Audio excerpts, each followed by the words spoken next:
Welcome to Pick Yourself Up. I am Asagir Haftold, your host. Today, I have a special guest. Her name is Yvette Freeman. She is the producer and publisher of the Envoy Magazine. It features the works and businesses of minorities. Today, we're going to talk about her life and also how she is empowering minorities to get the opportunity and the platform to feature their works. Yvette, on behalf of our audience, thank you very much for coming. Thank you for having me. Let's start our conversation by hearing your trailer, like in 60 seconds. Who is Yvette? Basically, I am a publisher. I'm a native of Winston-Salem, North Carolina, but I'm a publisher and also a 4 years ago as a photographer, and decided just a few months ago to start producing my own magazine called The Envoy. And it's, like you said, to feature and promote minority businesses, women-owned businesses, because I saw a void in that area, and one that also doesn't, a void that didn't produce content to educate people on how to start and manage their businesses as well. So my background is communications, public relations, marketing, and sales. So I'm kind of combining all of my years of experience into this one business to help other people. How is Envoy different than other similar platforms? Well, from what I have seen, there aren't many magazines that feature people of color, women entrepreneurs, people who are wanting to start businesses, who are already in business, and giving them a platform to not only talk about their businesses, their products, their art, their artistry, because I also cover creative artists, but also gives them articles that will help them with all the day-to-day details and things that they may not know when they are running their businesses. Like, for example, when I first started my photography studio, I knew nothing about how to actually run a business. I just decided I wanted to be in business, and I thought my product, my services were good enough to put out there as a business. But actually running a business in terms of taxes, social media marketing, things that you do to get your name out there. A lot of people don't know how to start a business and the things that you have to go through in terms of legal issues, things like that.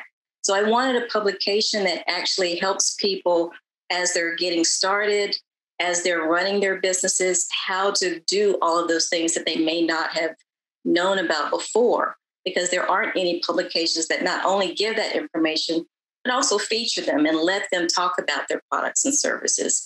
And also, additionally, I have a directory in the back of each issue as well, so that I want that to be like a yellow pages for people so that they can quickly find businesses in their area or even across the U.S.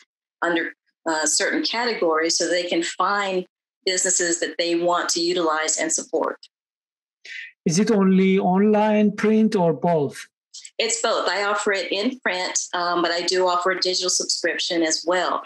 But my primary goal is to have it as a printed publication. I'm one of those people, I love wherever I go picking up magazines and just seeing and reading the articles and looking at the photographs and the artistry that goes into producing a magazine. And as a photographer, I love seeing images in print.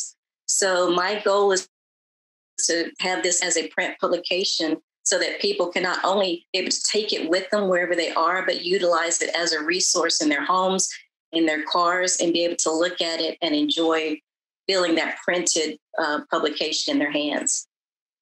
One thing that always interests me and would like to know from our audience, from our guests, is about what made the shift in their life. When did they decide, for example, to transfer and shift their life from consumer to producer, from underdog to top dog, from just being the observer, the spectator, to really go into the field to play? So in your case, when did you decide, you know what, enough is enough? I need to empower others. I need to serve others. Mm-hmm. What triggered you and what caused that shift so that other people who may be, you know, in your position right now may make the same kind of decision to pick themselves up. Mm-hmm. That's the name of the show. Oh, yeah. Well, basically, I had this idea in my head for probably about a year or so after not seeing anything in my area like this. And it really came down to last fall, right in the middle of COVID, just wanting things to read about in terms of my business, my photography business, and wanting to get some more information because so many photographers were hit hard by COVID and not being able to get out photographs. So I wanted information on how other businesses were adapting. And I wasn't finding a lot of that information because this was a new situation for everyone. So I thought about the businesses locally and how they were struggling, because I'm hearing every day how there are so many businesses that can't keep people, they can't find enough people to hire. But I wanted something where I could utilize it myself, but also give it to other people so that they can figure out, how do I manage this new world that we're in? And since I wasn't seeing it, and I had a friend that I was talking about this with, and she was like, you have to do this. There's nobody else doing this. And it just came down to a point of my husband and I discussing it and saying, can we do this? Can we afford to do this? Because it's quite a bit of money to actually produce a printed publication. So we just came down to saying, okay, let's just try and see and make this work and start out with 3 issues per year and try to get as much content available so that it's a viable publication that's going to be useful for everybody. Just go ahead and do it, because now's the perfect time to do it, especially since my work as a photographer was slow, not being able to get out and being able to do everything virtually. And I just thought, let me just go ahead and decide to do it, and just gather a bunch of people who are experts in their field, see if they'll help me along the way. And I've been lucky enough to get some very talented writers, professors, deans, experts in their field, and other business people to not only support me with giving me feedback and encouragement, but also actually writing content and advocating for me in their communities as well. I like your story, because one of the things I have been encouraging people has been, when you find yourself in downtime, like in the pandemic, that's actually is when you have to really take risks. That's when you actually need to take risk and go out of your comfort zone, rather than, shrinking, rather than hiding, rather than worrying about what's going to happen. Mm-hmm. In your case, looking back, do you regret for taking that risk of going out of your comfort zone while we are in this crisis? No, because I'm a very shy person naturally. And I have been telling myself for years, I need to get out of my comfort zone. I did it years ago when I was in the corporate world and I worked in higher education sales, just taking on that job and getting out and forcing myself to talk to people. That was a way of me getting out of my shyness and my comfort zone. Doing the photography was getting out of my comfort zone, because I have to photograph people, and I prefer photographing portraits because I started doing landscapes, saying, okay, I'll just do landscapes, sunsets, things that were beautiful around me. But I realized I needed that human connection. I love talking to people. I love showcasing them. So getting out of my comfort zone is something I've really just forced myself to do. And every time I do it, I'm more and more proud of myself. And I get more and more accomplishments that I'm proud of, because I'm doing that and doing things that I'm not necessarily comfortable with, but I learn from them and I grow from them every single time. You went out of your comfort zone. I like that, because there is no growth where we are. Mm-hmm. Unless we go out from our comfort zone, we won't be able to see what's out there. What kind of lessons have you learned because you stepped out? Oh, well, just talking with the people that are helping me around the country, just the fact that there are so many other people who are in the same shoes that I am, wanting to start businesses, wanting to grow them. I'm learning all about my skills as a photographer, because I'm also offering my photography services as part of some of my advertising packages.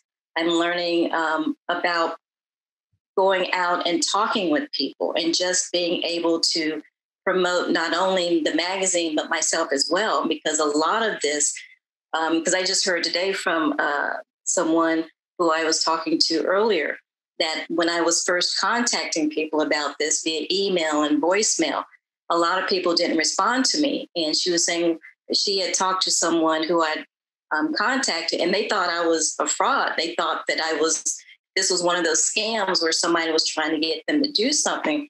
And so just learning how to contact people and make them know that this is something that is going to benefit them. It's not something that is just going to be fly by night or anything like that. But I genuinely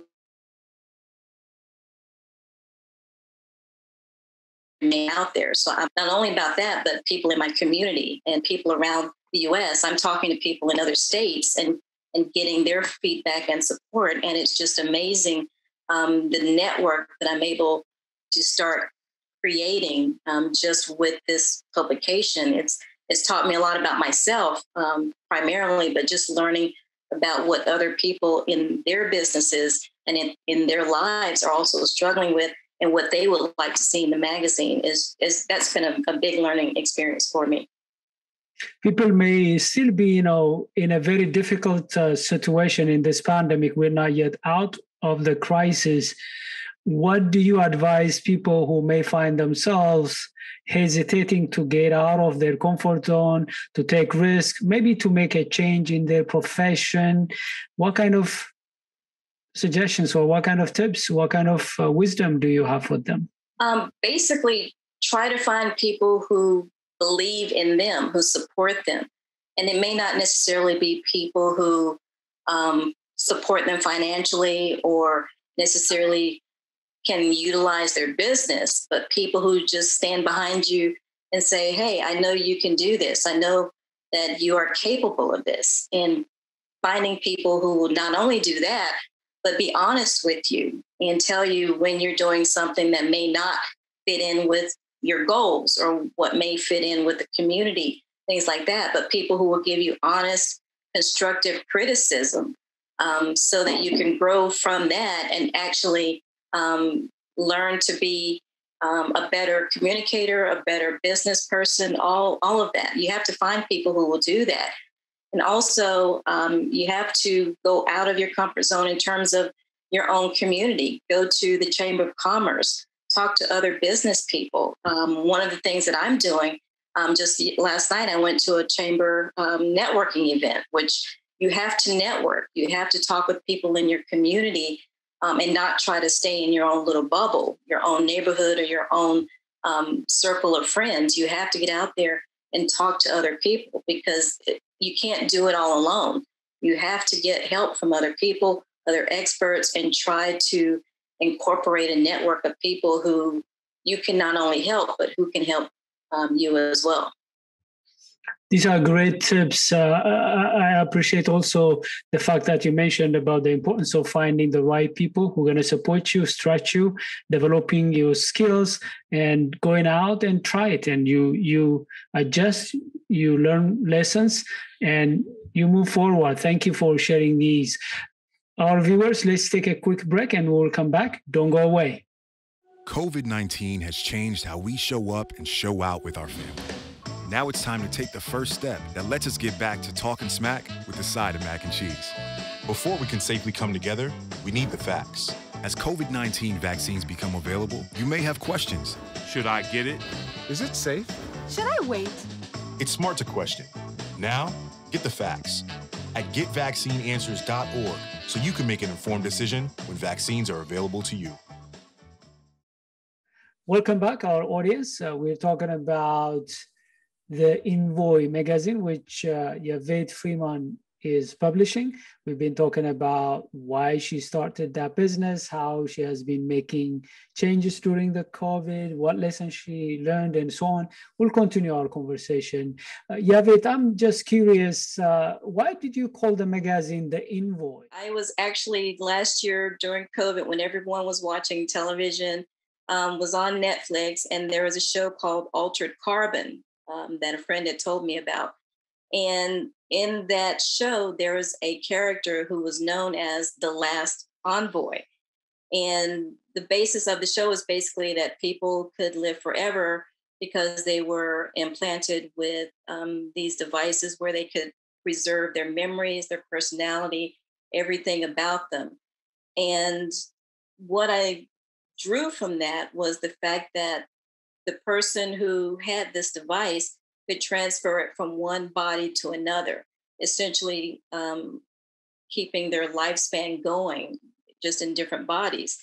And I don't know why, but the term envoy just stuck with me. And the fact that it's a person who is an agent, who is a diplomatic agent for any type of government agency, or just in general, passing on information and representing a group of people or a company or any type of organization. So I thought about the envoy, and I kept trying to come up with other titles, but I just kept coming back to that, especially since the envoy is designed to pass on information. And I wanted to go from generation to generation, because that's the one thing that we talk about in the minority community of being able to generate generational wealth and being able to pass on our knowledge, our benefits, our things that we have learned to future generations. And that message in the show of being able to preserve your knowledge, your personality, your spirit, your essence in this one device, and on from one person, one body to another, just has always intrigued me. And that kind of fell into place in terms of when I was putting together the magazine, because I thought that's perfect. It's the perfect representation of what I want to do with the magazine. I want to have all of this stored information, this gathered information, a lifetime of information, basically from all of these people who are in these various fields, and being able to put it in this one publication, this one device, this one issue, and being able to pass it on to other people so that they can benefit from it and learn from it. So basically, that's where I got the name, the Envoy. Let's talk about your audience and the people who may benefit from the Envoy. I know you target minorities, and you have seen a gap, and that's why you started this magazine. Are there any other reasons why you're targeting minorities, and how do they benefit from the platform?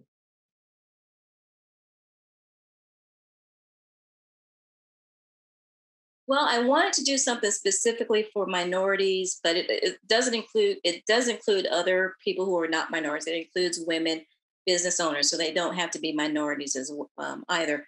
But I specifically want to feature minority businesses, people of color, because like I said, you don't see other magazines, and especially business magazines, that are geared towards helping minority businesses, minority entrepreneurs, minority creative artists.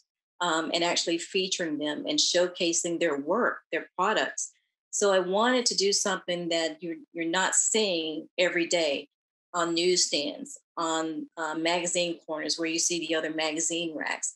I wanted something where it is specifically for this group of people who don't necessarily get this information from anywhere else, who don't know how to find the resources that I'm trying to provide for them, because there are so many people who don't even know where to go to if they want to start a business, if they want to get their name out there.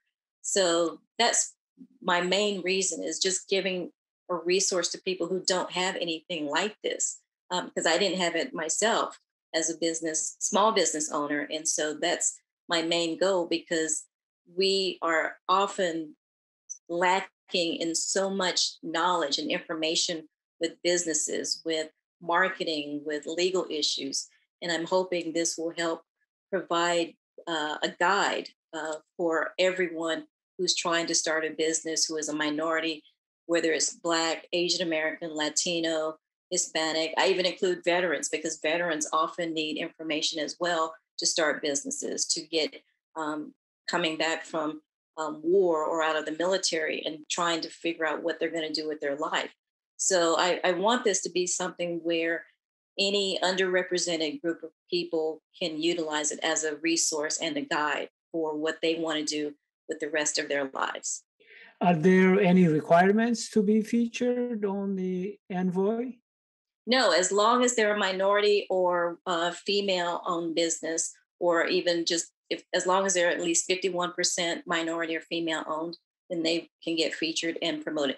Advertisers don't have to be minority or female, because I want this also to be a platform for people who want to support minority and women-owned businesses as well, to be able to put their stamp on it as well, and provide information to advertise, to let people know that there are allies out there, that there are people who, it doesn't matter what color you are, they want to support your business.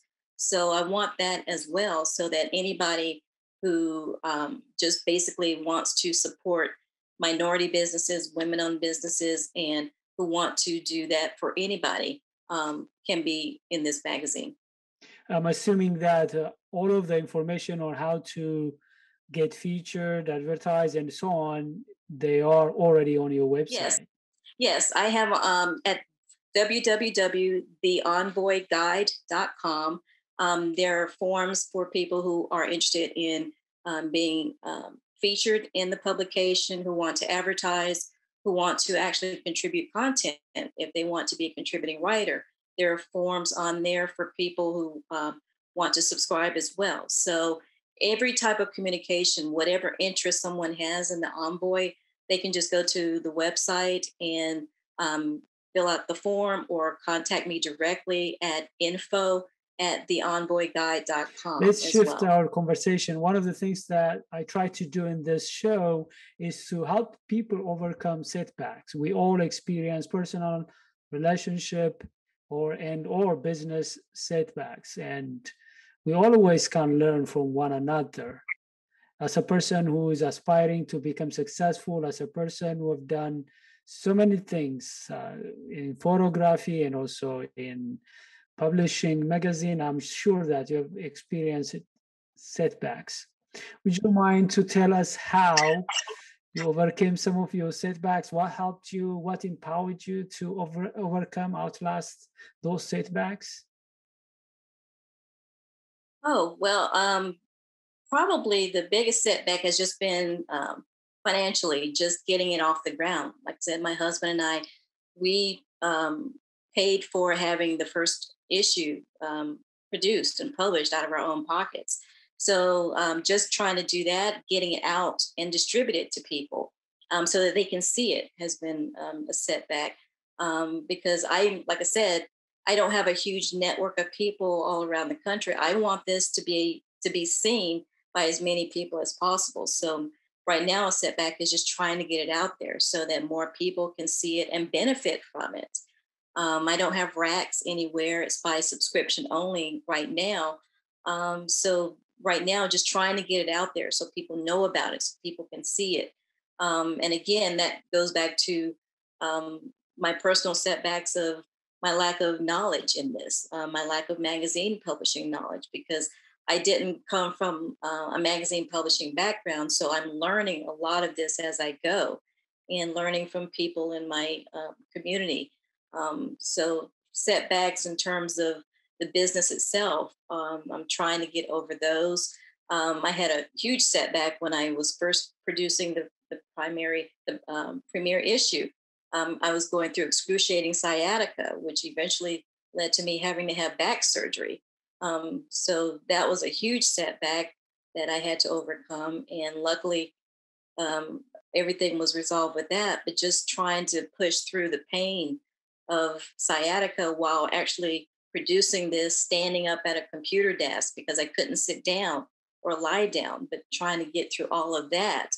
And it just takes a lot of grit, takes a lot of perseverance and persistence, because I knew I had created my own deadline. I said I wanted the first publication out by March 1st.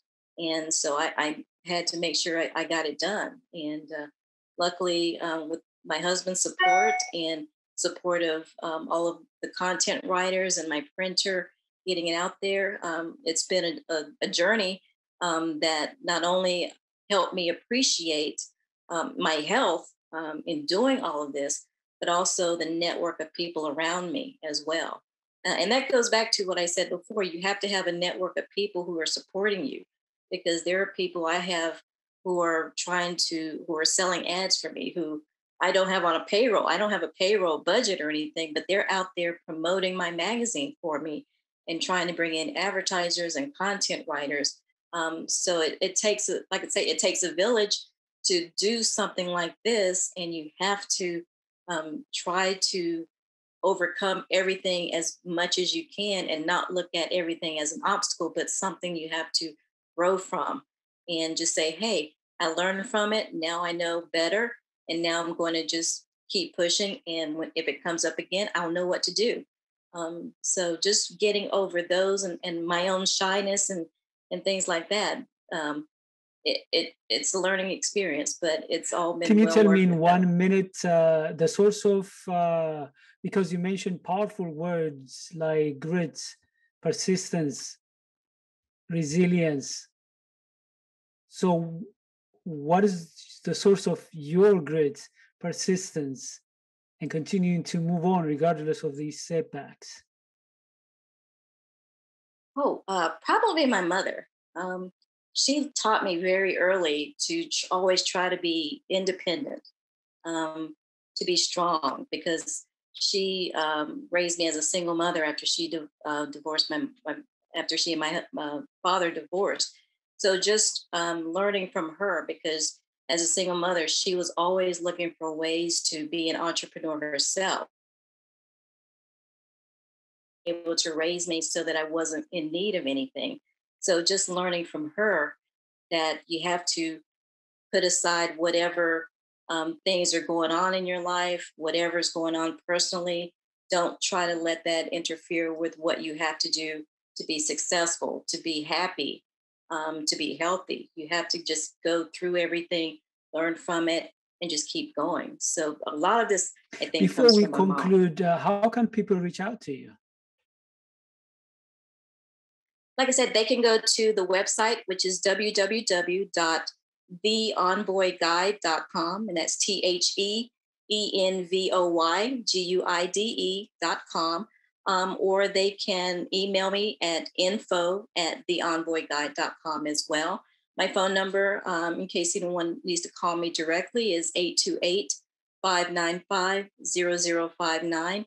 And I'm, like I said, always looking for ways to incorporate other businesses, people who want to contribute, who want to advertise, and who also want to subscribe as well, too, or be Thank featured. you very much, Yvette, for coming here and sharing your wisdom, your insights, and what you've been doing, and also providing the platform for minorities. Dear our viewers, I hope you enjoyed our conversation. I look forward to see you with another interview. But in the meantime, if you would like to suggest someone to interview or a theme that I need to cover, if you have any question or comment, please feel free to send me email. My first name, Asagid, at successpws.com. You will find the email at the bottom. And also you can follow us on social media so that you could be able to remain connected until the next interview. Once again, thank you very much for watching.